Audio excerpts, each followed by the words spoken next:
Assalamu alaikum warahmatullah. Barka sake kasancewa da ku a cikin sabon bidiyo. Masu biyan mu a wannan channel ta Hikima an Fasaha TV, idan muka manta ba muna akan course ɗinmu na graphic design for absolute beginners. Ma'ana graphic design domin masu farawa a mataki na farko. Course ɗin da yake mana bayani step by step akan menene graphic design da kuma hanyar da zaka samu kuɗi da graphic design.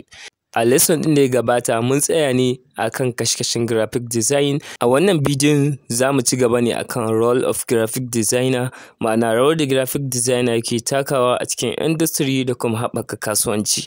Kafin in ci gaba, idan baka min subscribing ba, kai subscribing a wannan channel, sannan kai liking na wannan bidiyon, kai sharing zuwa ga 'yan uwa da abokan arziki. Wannan zai taimaka min sosai wajen ganin cewa na ci gaba da kawo muku bidiyo irin wannan, sannan zai taimaka ma bidiyon zuwa ga ya je ga mutane sosai. Ba tare da ɓata lokaci ba, mu je a cikin bidiyon. Ga hikima an fasaha, hikima an fasaha, ga hikima an fasaha na TV. A lesson ɗinmu na farko, mun ji cewa graphic design wata dabarar sadarwa ce ta hanyar abin da za a kalla da idanu. A cikin wannan lesson za mu ji wane ne graphic designer, sa'annan wane aiki yake yi. Graphic designer shine mai warware matsaloli ta hanyar samar da wani tsari da mutane za su kalla kuma su samu hanyar da za su samu solution na matsalolinsu ba tare da an ce musu uffam ba. Aikin graphic designer shine ya ɗauko idea ta wani mutum ko wani kamfani, sa'annan ya maida ita zuwa wani abu da mutane za su kalla. Kenan yana taimakawa wajen isar da saƙo ko kuma communication cikin sauƙi a kuma tsanaki. Misali, ina da kamfanin sayar da data ko ina sayar da data. A lokacin da data ta yi tsada, ni ina da wani farashi mai sauƙi da zan sayar wa mutane. A nan kun ga ina buƙatar wata hanya da zan sanar da mutane cewa ina da data mai sauƙi. To ta wace hanya ce zan sanar da mutane ina da data mai sauƙi ba tare da na kira wannan na gaya masa ba ko na faɗa masa ba wace hanya ce zan yi? Shine ta hanyar graphic design. Da haka shi kuma graphic designer a wannan wurin zai shigo ciki. Da haka zan zo in gaya masa ga inda data ta take, ga tsarin da nake sayarwa, shi kuma sai yi min graphic design, ya tsara min wani poster ko wani wannan banner da zan iya yin sayar da data ta, ko zan iya posting ko in laƙa akan shagona ta yanda mutane za su fahimci ina sayar da data a farashi mai sauƙi. Kai kuma da kake buƙatar data mai sauƙi, kana neman ta ina ne za ka samu data mai sauƙi. Da zarar ka ga wannan banner, ka ga an warware maka matsalarka ba tare da an maka magana ba. Za ka karanta a yanzu ka san ina ne za ka samu data mai sauƙi, sa'annan a nawa za ka same ta. Ka ga matsalarka ta kau ta wannan ɓangaren. To wannan shine ake kira role of graphic designer, ma'ana irin abin da yake yana taimakawa ne wajen isar da saƙon kamfani, kamar ya bayyana identity na kamfani ta hanyar logo da kuma wani abu da za a gane cewa wannan kamfani kaza ne. So ga wasu abubuwa da graphic designer yake yi. Daga ciki akwai shine logos and brand identities, ma'ana yana ƙirƙirar logo wa kamfani da kuma identity wanda za a iya gano wannan kamfanin ne, a recognizing ɗin shi a ido na duniya. Sa'annan yana creating na posters, flyers da kuma business card waɗanda za ka ga manyan shaguna ko manyan plazas suna rabawa, ko ka laƙa poster ta makaranta ka ko flyer na makaranta wanda kake bayani ƙila admission a yanzu buɗe yake da dai sauransu. Na uku suna building na layout na website ko app, kamar bayanin da na yi a baya. Idan kana so ka ƙirƙiri app ko website, za ka zo ka yi ma graphic designer bayanin ga yanda kake so, shi kuma zai tsara maka yadda pagina na wannan website ya kamata su kasance. Shi kuma daga nan sai ka kai wa developer sai je create na wannan website. Sa'annan akwai posting na social media post da kuma ads, ma'ana wannan posting da za ka iya yi a social media na kamfaninka da kuma talla idan kana son ka saka talla a social media, duka graphic designer shi yake maka wannan. Sa'annan akwai package product visuals and mockups. Wannan wata hanya ce wanda kana sai da wani product wanda za a zo a yi maka ainihin packaging nashi, ma'ana irin kwalin da zaka packaging din shi ko ledar shi kamar irin ledodin Maggi haka da magani da sauransu, da kuma mockups ma'ana yanda in an saka shi a irin jakunkuna haka ko wani tufafi ko wani wuri yadda abubuwan za su kasance. So duka graphic designer shi yake yin wannan aikin. Softwares da kuma applications da designers suke amfani su ne kamar haka: a mobile phone da kuma project masu sauƙi ana amfani da irin su Canva, Pixlab da PixArt da makamantansu. A advanced project kuma ana amfani da Illustrator da Photoshop da irin su Figma. Kada ka damu, a hankali za ka gano wacce software ce ko wani application ne yayi daidai da irin aikinka. Amma a cikin wannan course za mu mai da hankali ne akan Canva da kuma Pixlab da PixArt, kasancewar duka course ɗinmu da mobile phone za mu yi amfani. Wataƙila za ka iya tambaya, to su wane ne suke ɗaukan designers aiki? Ga kaɗan daga cikinsu. Na farko, companies suna ɗaukar designer aiki domin ya yi musu logo ko kuma brand identity. Na biyu, akwai start-up and small businesses, su kuma suna ɗaukar designer aiki domin ya yi promoting na product ɗinsu. Ma'ana masu ƙaramin business da suke farawa yanzu suna hiring na graphic designer domin ya riƙa musu designing wanda za su riƙa promoting na product ɗinsu a social media. Na uku, content creators sukan ɗauki graphic designer domin ya musu thumbnail ko kuma social media content.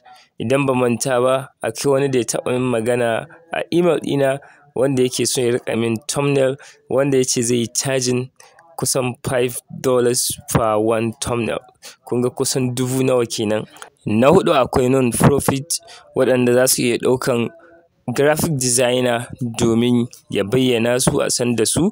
Misali irin haka ƙungiyoyi ko groups za su iya ɗaukar graphic designer domin ya yi musu banner, ya yi musu flyer, ya yi musu abubuwa dai waɗanda za a san da za a san da zaman su suna nan. Wannan su ma suna ɗaukar graphic designer. Sai na ƙarshe, akwai individuals, ma'ana ɗaiɗaikun mutane ma za su iya hiring na graphic designer. Misali kamar kana da ɗaurin aure ko birthday ko sauran abubuwa, duka abubuwa ne da ake hiring na graphic designer ya zo ya yi design na wani event da za a yi aiwatar, sai a biya shi akan wannan graphic design ɗin. Designers aikinsu na process ne, ma'ana abu ne wanda ake yin shi akan process. Na farko, designer zai tattauna da client ya fahimci menene client ɗin yake so, sannan sai ya samar da digital version na wannan burin da wannan client ɗin yake so ya cimma. Daga nan sai ya nuna ma client ɗin yadda aikin shi zai kasance. Idan client ɗin ya yi maraba da yadda ya tsara aikin, sai ya yi final product, ma'ana sai ya kammala aikin. Idan kuma ba haka ba, sai a yi wani gyare-gyare a ciki. Wani lokacin kuma graphic designer ta hanyar bayanin da customer ka yake maka, kai tsaye za ka fahimci yanda yake so design ɗin shi ya kasance, and boom, shikenan sai ka masa design ɗinsa kuma sai ka ga ya yi marhaban da lale da wannan aikin naka. Designers ba kawai ana son su kasance creative ba, akwai wasu soft skills da ake so designer ya kasance yana da su, wanda za su taimaka mishi wajen kasancewa zakaran gwajin dafi a cikin tsararsa. Daga ciki akwai ya kasance ya iya communication, wato tattaunawa da client wajen gano matsalarsa. Sa'annan ya kasance yana da ability ko kuma skills na da zai warware matsalar wannan client nashi. Sa'annan ya kasance yana da kyau wajen karɓar ƙorafin customer, sa'annan ya yi abin da ya dace akan wannan ƙorafin. Waɗannan abubuwan za su taimaka ma graphic designer sosai idan har yana da waɗannan soft skills. A taƙaice dai, graphic designer shine solver na visual problems, sa'annan yana amfani da kayan aiki ma'ana tools da softwares, sa'annan yana aiki tare da mutane a matsayin team, sa'annan graphic designer shine yake ƙirƙirar wani abin kalla da zai burge mutane har ya kai su zuwa ga taking action ko saye na wasu kaya ta hanyar graphic design. A taƙaice dai graphic design abu ne wanda yake da creativity, sa'annan yana da strategy, kuma hanya ce za a iya dogara da ita domin tsayawa da ƙafafuwanka. Hello, wannan shine lesson na 3, kashi na 2 kuma a cikin course ɗinmu na graphic design for absolute beginners. Idan har yanzu baka yi subscribing ba a wannan channel ta Hikima and Fasaha TV, kai ka danna mana alamar subscribing. Idan baka danna wannan bidiyon like ba, ya kamata a ce ka danna masa like, domin kuwa a lesson na gaba za mu yi magana ne akan ƙa'idoji na graphic design kamar contrast, alignment da dai sauransu. Ba ta da ɓata lokaci ba, bari mu je mu ɗan sha shayi mu dawo. Ga hikima an fasaha, hikima an fasaha, ga hikima an fasaha na TV. Assalamu alaikum, barka da dawowa a cikin wannan lesson na 4. A cikin wannan lesson za mu yi covering na mafi muhimmancin ƙa'idojin zane guda 5 da suke da amfani ga masu farawa, waɗanda aka fi sani da CRAP. Design ba kawai ya shafi fasahar ƙirƙira ba ne, a'a abu ne da ya shafi tsari. Da haka waɗannan ƙa'idojin guda 5 za su taimaka maka wajen kai creating na design mai kyau wanda ya balance kuma ya kasance professional ko da a yanzu ka fara. Contrast yana nufin aza element na design a daidai yanda ya kamata, kamar abu ya kasance babba ko ƙarami, mai duhu ko mai haske, mai kauri ko siriri. A taƙaice contrast yana taimakawa wajen jawo idon mai kallon wannan design ɗin kai tsaye zuwa ga abin da yake shine mafi muhimmanci a cikin wannan design. Maimaitawa a cikin design yana haɗa kan design ɗinka ya kasance mai kyau. Maimaita rubutu, kala da kuma shapes a cikin design waɗanda ka fara amfani da su a farkon fara design ɗin yana sa design ɗinka ya kasance ya yi kyau sosai kuma ya ja hankali sosai. Kun ga kenan yin amfani da kalan rubutu barkatai yana sa ya kasance design ya zama is too boring. Wannan shi ake kira repetition. Ba fa komai za ka ɗauko ka saka shi randomly barkatai ba a cikin design naka. Saka element na design naka a inda ya dace shi yake nuna ƙwarewarka a cikin design, kama daga rubutu ko shapes ko icons.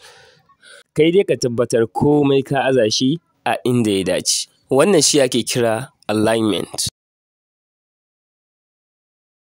Proximity yana nufin haɗa dukkanin wasu item masu alaƙa da juna a waje ɗaya in group a cikin zanenka. Yana taimakawa viewers wajen fahimtar shin a nan ma wani saƙo ne ake nufin a isar, sa'annan kuma wannan zai taimaka sosai wajen viewer ya fahimci abin da yake karantawa, kamar aza paragraph na rubutu a daidai headline ɗin shi. Kun ga wannan zai taimaka wajen viewer ya fahimci wannan bayani ne akan wannan headline ɗin da aka rubuta a sama.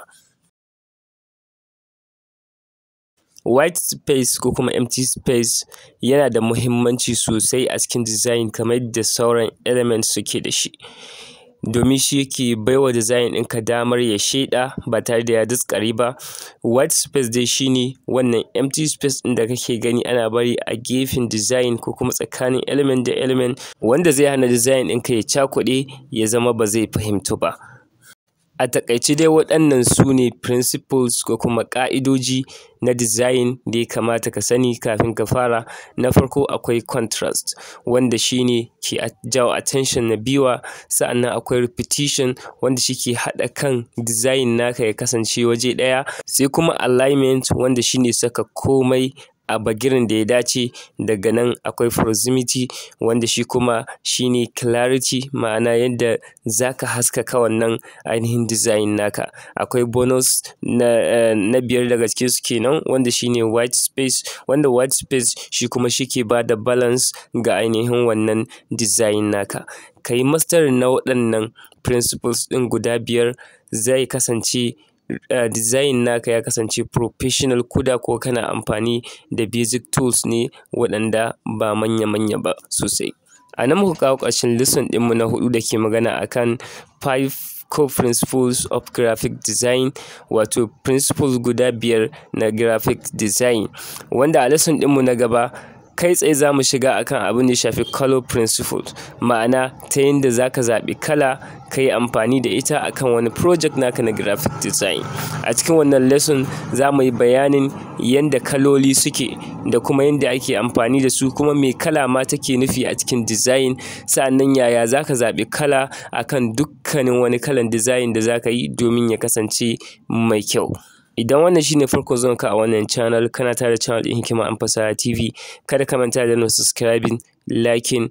Idan wannan bidiyon ya burge ka, kai sharing zuwa ga 'yan uwa da abokan arziki. Na gode, mu haɗu da ku a bidiyo na gaba.